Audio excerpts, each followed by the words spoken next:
अजामिल नाम का एक ब्राह्मण रहता था कन्नौज में, कन्याकुब्ज ब्राह्मण। पत्नी थी, बढ़िया था,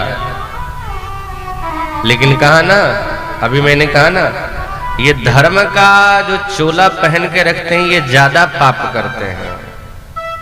कहने को साहब गृहस्थ लोग पैंट शर्ट वाले कहते हैं कि पाप करते नहीं, उससे ज्यादा ये लोग पाप करते हैं,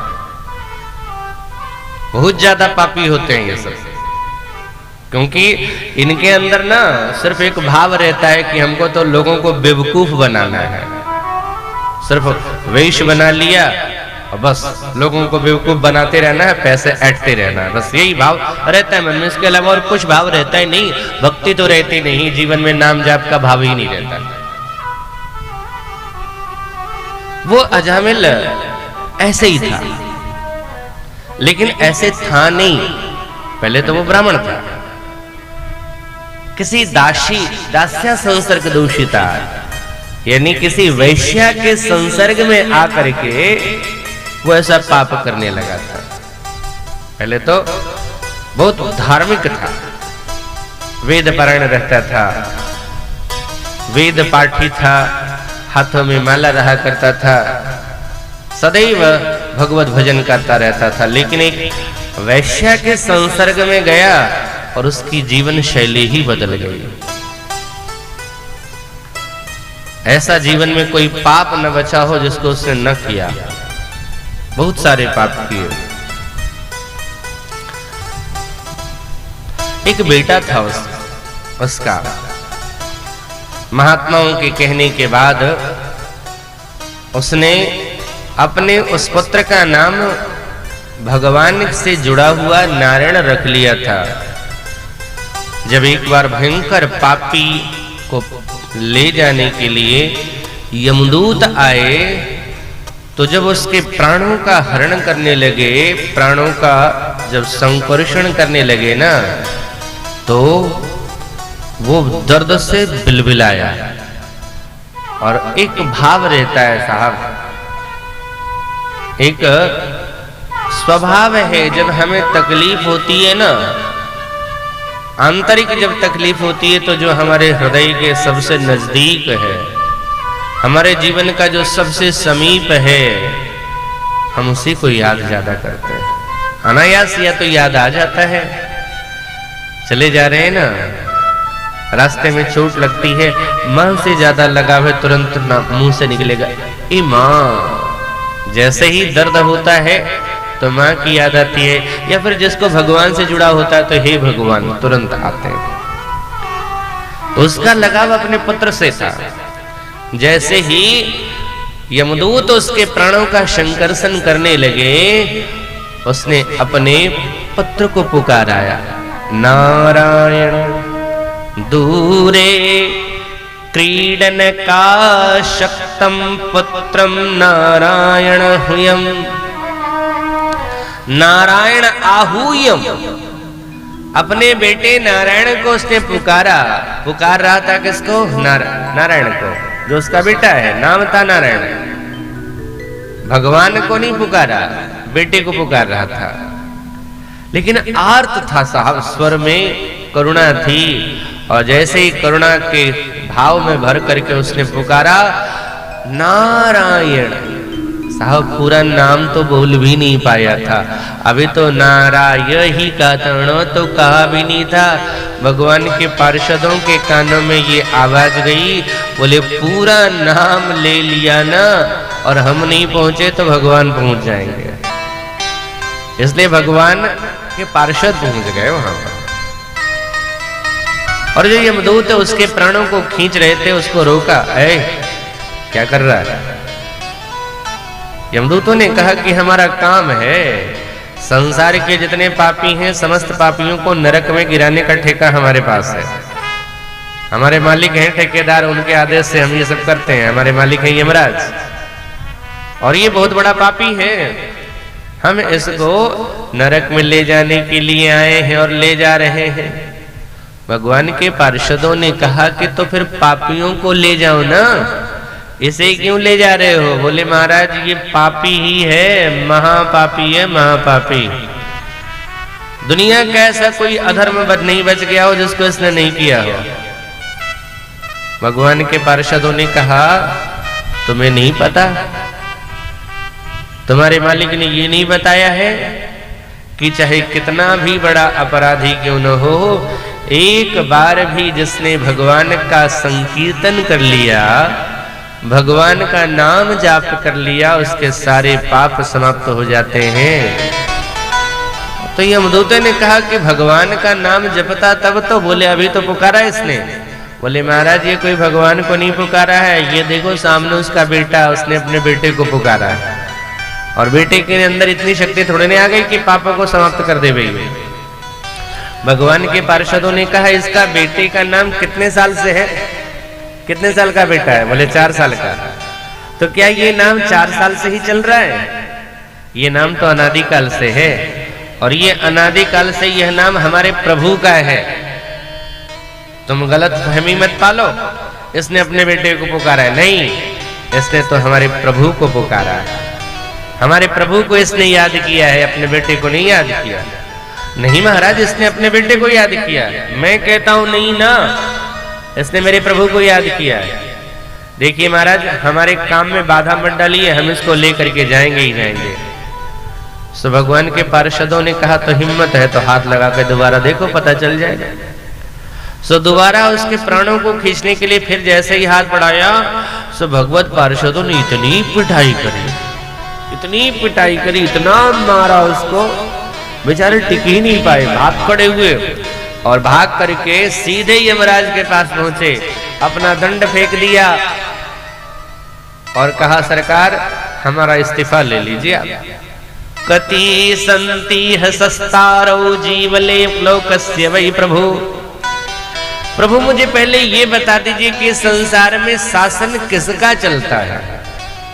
हम तो समझते थे आज तक कि आपका शासन चलता है और आपके आदेश से हम सारा कार्य कर रहे थे, लेकिन क्या आपके अलावा भी और कोई है जिसका शासन चलता है? भगवान के पार्षद यमदूतों ने कहा आखिर हुआ क्या, पूरी तो बात बताओ। यमदूतों ने कहा महाराज अजामिल, हमने निर्णय कर लिया, दिखवाया, यहाँ पर बहुत बड़ा पापी है, उसको लेने के लिए जो हम गए थे, लेके आ ही रहे थे कि उसने एक नाम पुकारा, और उस नाम को सुनते ही पता नहीं 4 चमकीले चमकीले कपड़े पहन करके कहां से आ गए। हमें रोका, हमने कहा नहीं नहीं, ये ठेका हमारा है, इस क्षेत्र को तो हम संभालते हैं, ये आपका काम नहीं है। जैसे क्या बालू का ठेका है, पत्थर का ठेका है, अब कोई वहां से उठाने के लिए जाए तो दूसरा पहुंच जाए, बोले नहीं हमारा है ये तो कहेगा ना कि नहीं नहीं हमारा है ये तो यमदूतों ने कहा हमने मना किया कि ये हमारा है, तो बोले नहीं ये हमारा है। और महाराज उन्होंने जब मना किया और मैंने हाथ लगाया, पता नहीं कितनी ताकत थी उनके अंदर, एक एक मारा हमको सब वहीं तक दर्द कर रहा, बहुत पिटाई लगाई गई।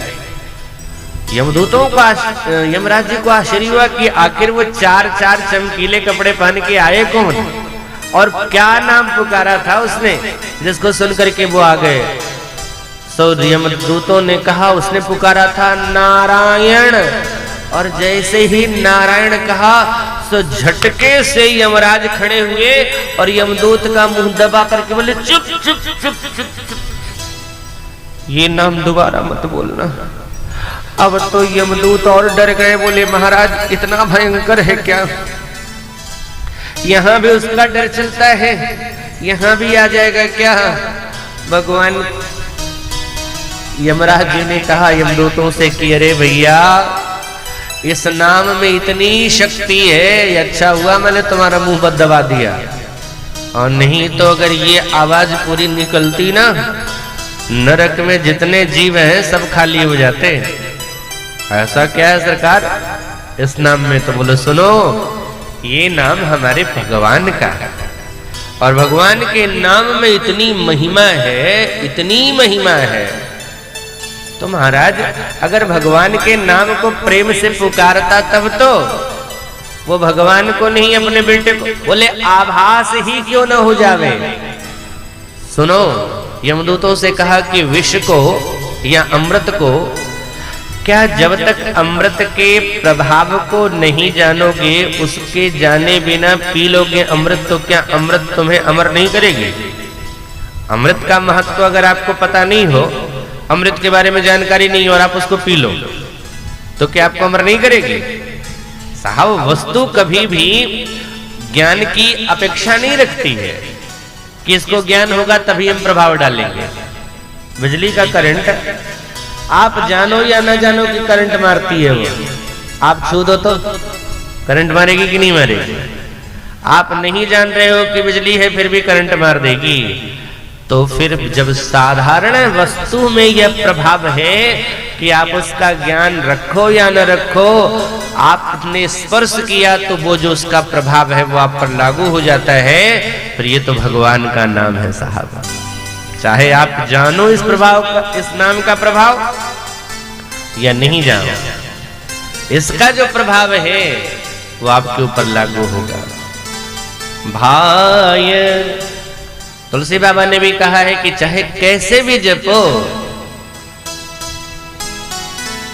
भाय को भाय अनख आलस हूँ, भाय को भाय अनख आलस हूँ, भाय को भाय अनख आलस हूँ, भाय भाय अनख आलस हूँ, नाम जपत मंगल दीस दस हूँ, नाम जपत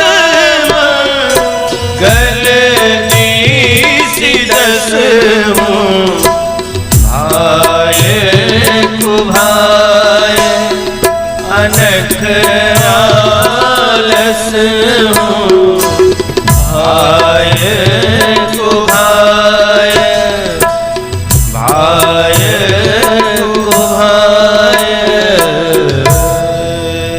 साहब भगवान का नाम चाहे भाव से जपो या कुभाव से जपो, क्रोध में जपो, आलस्य में जपो, सोते जगो जपो, चाहे जैसे जपो, भगवान का नाम मंगल करती है।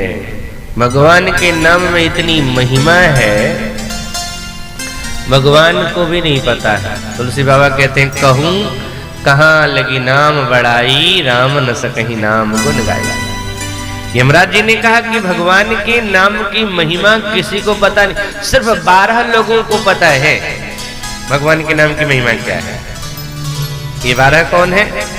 बोले स्वयंभू नारद शंभु कुमार कपिलो मनु प्रहलादो जनको भीष्मो बलि वैयास की वयम। यमराज जी कहते हैं यही 12 भागवत हैं भगवान के। ये 12 भागवतों का नाम सुना होगा ना आपने। ये 12 भागवत हैं, इन्हीं 12 भागवतों को भगवान के नाम की महिमा का ज्ञान है। इसके अलावा संसार में किसी को भगवान के नाम की महिमा का ज्ञान ही नहीं है। बस इतना समझ लो साहब, इस नाम में इतनी शक्ति है, इतना प्रभावशाली है यह नाम कि कैसे भी जुड़ जावे, जुड़ने वाले व्यक्ति का कल्याण हो जाता है। मैंने कहा ना अभी, जान के ही नहीं कपट में, अनजाने में, खाली दुनिया से पुजवाने के लिए भी खाली भगवान के नाम का आश्रय ले लिया ना, तो भी लोग दुनिया पूजने लगते हैं। और तो हमारे अवगुणों को भी नहीं देखते, भगवान का सोचते हैं कि भगवान का नाम जप रहा है, बढ़िया ही होगा। अच्छा, आपको महाराज श्री अभी आप कह रहे थे कि जो भगवान का नाम लेता है उसके जीवन में पाप नहीं रहते हैं। फिर अभी आप कह रहे हो कि कुछ लोग होते हैं जो नाम जपते रहते हैं खूब पाप करते रहते हैं। क्या मतलब होता है? आपने देखा है बिजली के तार को, उसको कोई छूता है तो करंट लग जाता है। अब मिस्त्री लोग उसको पकड़े रहते हैं, उसमें कनेक्शन और जोड़ते रहते हैं। उनको करंट नहीं लगता। क्यों? वो हाथ में एक दस्ताना पहने रहते हैं, और दस्ताना जब पहने रहते हैं ना, वो करंट बिजली के तार को छूते रहते हैं, फिर उनको करंट नहीं लगता। ऐसे ही कुछ लोग हैं, पाप का इतना बड़ा दस्ताना पहने हैं ना, कोई झटका नहीं लगता उनके ऊपर। इतना पाप का दस्ताना बांध लिए हैं अपने जीवन में कि राम नाम का प्रभाव नहीं उनके ऊपर पड़ता है। लेकिन यह सत्य है, अगर उस साबुन से, जो राम नाम का साबुन है, अगर व्यक्ति उससे स्नान करेगा, रगड़ते रहे साहब, क्या होता है? जब दाग कमजोर रहता है तो एक बार में लगाया तो छूट जाता है, लेकिन जब ज्यादा दाग है ना, तो रगड़ना पड़ता है, बार बार रगड़ना पड़ता है। अगर जीवन में सच में दाग छुड़ाने का है ना, तो राम नाम के साबुन को रगड़ते रहो बार बार। जितना बार रगड़ोगे दाग हल्का होगा।